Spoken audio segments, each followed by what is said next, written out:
In this video, we're going to address how the Gospels, and specifically the Synoptic Gospels, Matthew, Mark, and Luke, were circulated and in what material forms, whether they be codex or roll, that they were circulated. And this is addressing chapter 8 of my book, Gospel Media, in which I engage the myth that all of the Gospels were circulated the same way and in the same physical format, whether it be they all were circulated in a codex or they all were circulated in a roll. Like many of the other myths addressed in my book, this is not necessarily always explicitly stated, but it seems to be an underlying assumption that many New Testament scholars sort of just assume that the Gospels all existed as one form or the other. What I argue in this chapter and what I'm going to suggest in this video is that the Gospels, just like many other texts in their media context, were circulated in a variety of different ways. That is, they were made public, published, or circulated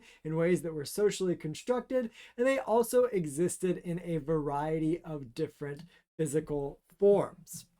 We finished out the last video thinking about texts that were for publication and those that were not for publication.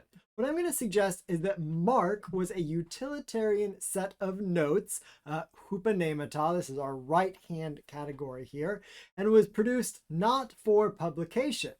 Matthew and Luke, in contrast, were compositions, in Greek syngrammata, that were written for publication. Mark did not begin its circulation in presentation form, while Matthew and Luke did. Not only is this the scenario that the early Christian writers present when they remark on the publication of the Gospels, but it's also confirmed by internal evidence from Mark and the ways that Matthew and Luke changed the Gospel of Mark. So early Christian remarks on Mark maintain that spoken teaching stands behind the Gospels. The practice of making a set of notes from one or more oral events is the imagined composition scenario for these writers. In most instances of this testimony, Mark was not created for publication. It was a spoken discourse that was textualized and initially circulated to a small, limited group.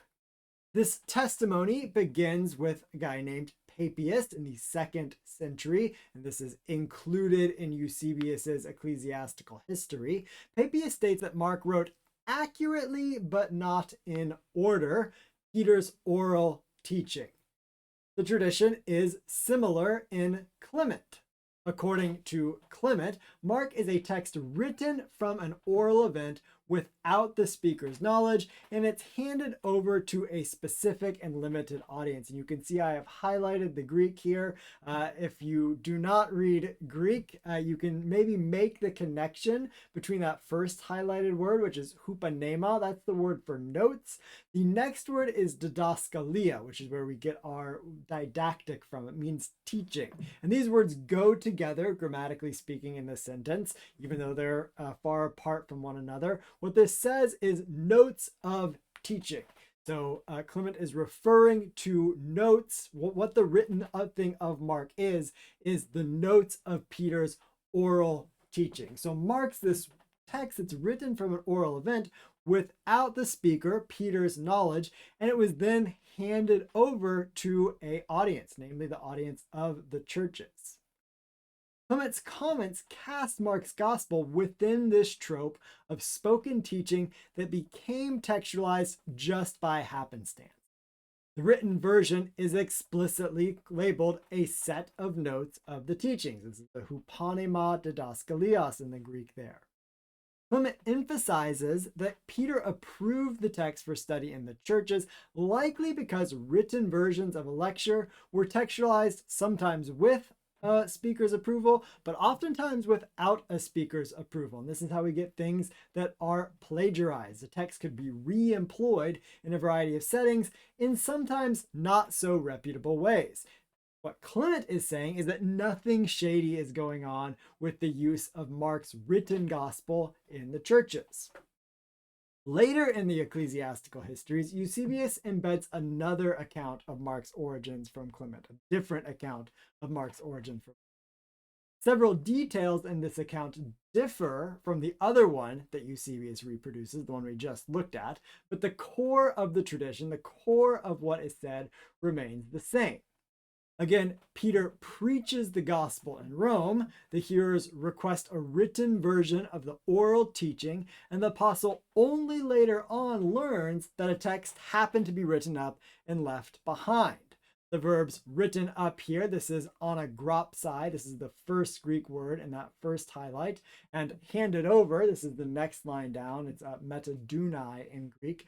These are used rather than the words composed and published, which are more sort of literary words. And this is the distinctive feature of Mark in these witnesses. The Gospel of Mark is the product of adapting oral discourses into a new written modality that's shared with a limited group. In every instantiation of the tradition, two persons are involved in the composition process, one as a speaker and one as the writer, and the text is not prepared for publication. If we map this testimony about Mark's composition and circulation onto the publication models, the concentric circles publication model from Starr, it looks something like this. The situation is different, though, when the early Christian writers remark on the other canonical gospel. Immediately following Papias's comments on Mark in the ecclesiastical history, Eusebius embeds Papias's claims about Matthew's composition. He says, Matthew composed the oracles in the Hebrew language and each interpreted them the best they could. Whereas Mark could not or does not make a composition of the Lord's oracles. That word composition, sungrammata, is applied to Matthew, but not to Mark. Matthew composed his oracles. Mark does not compose the oracles.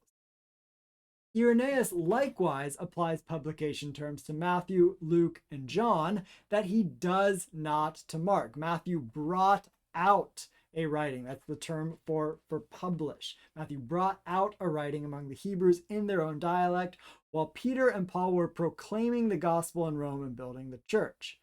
After their death, Mark, the disciple and interpreter of Peter, handed over to us in writing the things preached by Peter, the things that were spoken by Peter. And Luke, the follower of Paul, put down in a book, literary term here, the gospel proclaimed by him. Then John, the disciple of the Lord and the one who reclined on his chest, scene of the beloved disciple in the Gospel of John, also published his gospel while staying at Ephesus of Asia. So Matthew brought out a writing of the gospel, and there's no suggestion that anything oral or note-like stands directly behind Matthew's composition. Mark, in contrast, hands over in writing the things that were preached by Peter.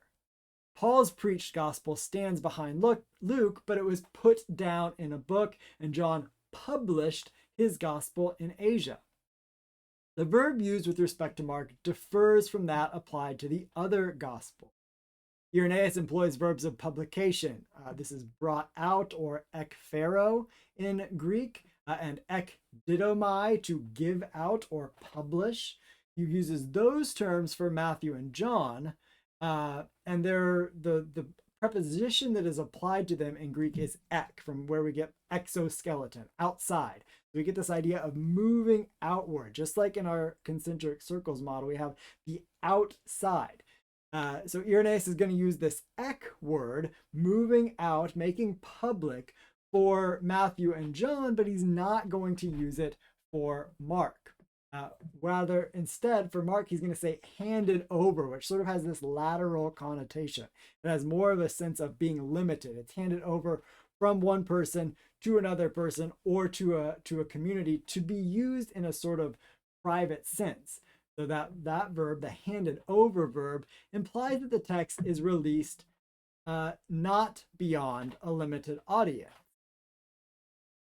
These Christian authors, who wrote in a media context that is much similar to the Gospels than our own is, understood Mark to be the kind of document that was textualized from spoken events and meant for a limited circulation.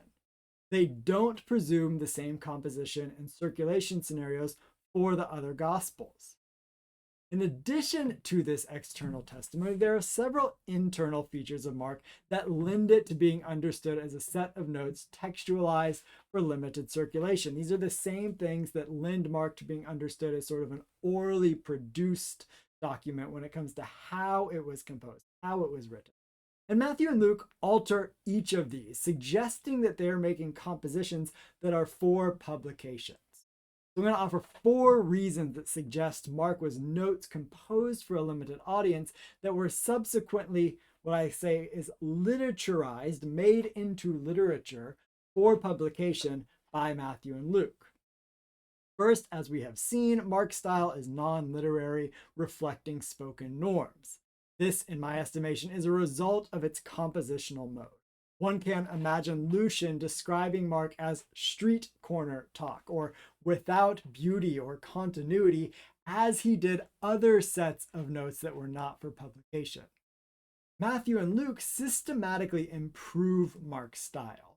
Lucian, the historian, might consider Matthew and Luke to be the future historians of taste and ability, who were able to create a composition out of the amateur's prosaic and ordinary notes. Second, Mark is bedeviled by a lack of precision and obscurity in several different respects. Its evocations of scripture are echoic. Rarely does the narrative quote the Septuagint or Old Testament verbatim, and occasionally makes mistakes in how it's recalled. In Mark 2, for instance, Jesus mistakenly states that David and his companions ate the bread of the presence when Abiathar was high priest. Ahimelech, however, was high priest at the time. Matthew and Luke remove the reference to Abiathar. They sort of correct it. They also eliminate 2 seemingly contextless verses about the naked man in Mark chapter 14. Galen might have explained Mark's obscurity as he did Hippocrates. It's no wonder that the support in the whole account has been left out, for this document is not a composition created for publication. Third, Mark begins and ends abruptly. The narrative commences in medias res, which is a common feature of oral narratives. That is, it begins in the middle of the thing. The original ending of Mark at 16:8 infamously concludes with the women at Jesus' tomb not saying anything to anyone because they were afraid. Mark 16:8 might be rhetorically effective, especially in oral recitation and narrative performance, but it was nonetheless found wanting by the authors of its multiple other endings, that is, those who add to the ending of Mark 16:8. Again, we can imagine Galen claiming that Mark would have said everything he needed to say, Galen said of Hippocrates, if the text was written for publication. Matthew and Luke supplement the abrupt Markane beginning and the ending. The genealogies and the infancy narratives of Matthew and Luke open their text in a fulsome manner that's appropriate for publication medium. The resurrection appearances, the commissioning of the disciples, and the ascension that are in Matthew and Luke all offer a different form of closure than what is found in Mark's abrupt ending. What the scholar Sean Gerd writes about Galen and Hippocrates' texts that are for publication, in contrast to those that are not, makes excellent sense when applied to Matthew and Luke's completion of Mark. A text written for publication should attempt to provide an explanation useful to a normal, that is, not expert but not ignorant reader. Unlike a set of notes, a text prepared for publication needs to provide enough information so as to be readily understood by someone with whom the author is not in immediate contact. Fourth and finally here, the fact that Mark is reused by at least 2 subsequent authors, namely Matthew and Luke, suggests that it was understood by them to be a medium that is appropriate for reuse, the kind of thing that could be reused. If we can imagine Lucian labeling Mark's style as completely prosaic and ordinary, we can also imagine Lucian offering the caveat that Mark was not so bad. It was quite obvious at the beginning what he was, and his work has cleared the ground for some future historian or evangelist who has more literary taste and ability. That is all what Lucian says about historians who change preliminary notes into literary texts that are not the Gospels, other kinds of history. The physician Galen is explicit that his note-like texts were reused, sometimes reputably, sometimes disreputably, on account of their medium and their composition scenario. Because they were notes for limited circulation, they were reused by people. While publication didn't guarantee that a text would not be reused, it was a guard against reuse. We don't read of texts prepared for publication being reused and plagiarized nearly as often as we do notes that were not prepared for publication. That Matthew and Luke stylistically improve the first written gospel, remove or make precise its obscurities and extraneous information, and amend both its beginning and ending, all suggest that they are creating compositions from a set of notes. As such, they imagine their audience and publication situation differently than did their predecessors. And given the differences in imagined audience and publication, it's hard to think that the authors of Matthew and Luke envisioned their texts being made public and circulated in codex form, unless there was already preference amongst Christians in the first century for putting literature into the codex form. But this is not yet what the evidence seems to indicate in the first century. We don't have strong, overwhelming evidence that Christians in the first century are uniquely using the codex form. There are places where Christian, and specifically New Testament texts, are imagined to exist as scrolls, not as codices, into the second century. So what I have up here is the image, or an image, of what is called a fresco or a wall painting from Pompeii, sort of recovered because it was covered in volcanic ash, of various different kinds of writing materials. So we have the wax tablet here in a set of codices. We have 1, 2, 3, 4, 5, 6 pages of wax codex that could be written on. We have a reed pen with an inkwell here, and then a papyrus roll here. And this gets us to the idea that codice and scroll can exist side by side, but also the idea that the codex is the sort of preliminary form. It's a subliterary form. It's not a publication medium. This is what you take the preliminary notes on that are then transferred over to the roll. But nonetheless, the two media exist side by side. It's not as though a scroll comes along and makes codices go away altogether, or a codex comes along and makes scrolls go away altogether, but the different media are used for different purposes. And I think this is probably what we see in the New Testament, that different media are used for different purposes and for different kinds of texts. If we think of Mark as not for publication, it is more like the codex rough preliminary form, whereas those that are for publication, the scrolls, are more likely to exist in the roll form.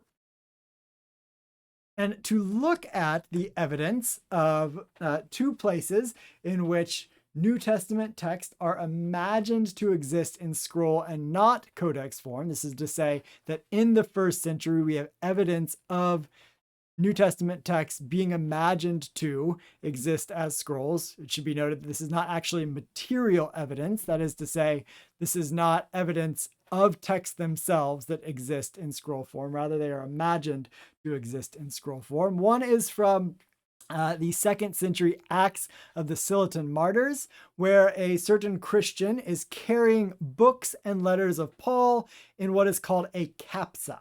And a capsa is a sort of backpack that is specifically made for carrying scrolls. So to look at another fresco from Pompeii, we can see here the scrolls set into a capsa. So the writer of this narrative is imagining Paul's letters to exist as a bunch of different scrolls that are carried in a capsa. Similarly, in the Acts of Peter, we have an account of Peter reading a gospel in a house church setting. So this is a sort of communal reading event, which makes it interesting and unique. But it's also interesting and unique because when Peter is done with the reading, he rolls up the gospel. So you roll up a scroll, you don't roll up a codex. You close a codex because it's a standard book form. So here, the author of the Acts of Peter imagines the gospel to exist in scroll form. So, despite those imagined ways of the gospel existing in scroll form, the material evidence, the earliest material evidence that we had, is overwhelmingly of the gospels existing in codex form. So, these two images are of the same papyrus fragment. They are a front and back of a fragment. And because they are written on the front and back, and because we can determine that they are from the Gospel of John in close proximity to one another, John 18, if memory serves me correctly, we know that they are from a codex because you write on the front and back of the page, the papyrus, the leaf of a codex. You don't normally do that for a scroll. The back of the scroll with the vertical fibers of the papyrus normally remains unwritten on. And so this is probably, by most New Testament scholars' counts, the earliest material or manuscript evidence we have of the New Testament coming from the mid-2nd century. So the problem is here, we don't sort of have very early evidence, material evidence for whether or not New Testament texts existed in scrolls or codices. We're moving some 75 to 100 years after the writing of the earliest New Testament documents. But what is really interesting is that beginning in the 2nd century and through the 2nd, 3rd, 4th century, what we find is that scriptural texts of Christians, both New Testament and Old Testament, are characteristically or predominantly come in codex form. So on the one hand, we have very early testimony of persons imagining New Testament texts to exist as scrolls, but on the ground, and not as early, we have the sense that, or the material evidence that these texts existed in codex form. And so what this implies to me is that both probably existed. We probably simply just don't have the evidence to New Testament scrolls because there was a pretty early shift to Christians characteristically using the codex, probably for a number of different reasons that sort of constellate and came together that made Christians have a preference for the codex. But this preference for the codex made them early adopters of this technology and probably also influencers, as it were, for the technology being more widely adopted as Christianity spread and eventually became the favored religion of the empire. So what we see with the material evidence is the reflection of Christians being early adopters of the codex technology, though probably in the very early stages of the New Testament, as the documents were being written, as Matthew and Luke were being written, they did not yet come to have the codex be their adopted form, but that began to happen in the early, mid, and late 2nd century and really took off in such a way that Christians were so committed to the codex for a variety of different reasons that it sort of became the preferred medium. And so we find that most of our physical evidence for Christian texts beginning in the 2nd and 3rd century is in codex rather than in roll form. And so all of this to say, when we're trying to get back to the Gospels context themselves, it seems very, very likely to me that as Christians are moving over to the codex form as their preferred medium, there probably was a coexistence of scrolls and codices. And some Gospels, particularly the Gospels of Matthew and Luke, would have been more closely associated with the scroll or roll form because they read as more literary. They are less note-like. Whereas something like Mark, which is not for publication and is note-like, is more likely to exist in the codex form.